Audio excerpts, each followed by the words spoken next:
members of his body. No one ever hated his own flesh, but nourishes and cherishes it, just as Christ does the church, because we are members of his body. Ephesians 5:27-30. Don't miss that last phrase, because we are members of his body. And don't forget what Paul said 2 verses earlier, namely, that Christ gave himself for us, so that we might present the church to himself in splendour. In 2 different ways, Paul makes plain that Christ pursued his joy in pursuing the holiness and beauty and happiness of his people.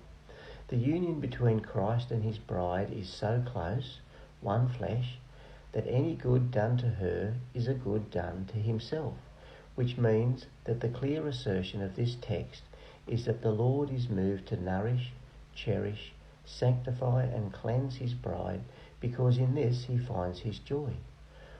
What Christ does for his bride, this text plainly calls love. Husbands, love your wives, as Christ loved the church. Ephesians 5:25. The text defines love for us. According to this text, love is the pursuit of Christ's joy in the holy joy of the beloved. There is no way to exclude self-interest from love, for self-interest is not the same as selfishness. Selfishness seeks its own private happiness at the expense of others. Christ-like love seeks the happiness in the happiness of others, not at their expense.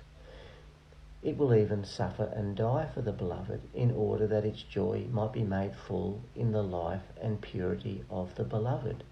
This is how Christ loves us as members of his body.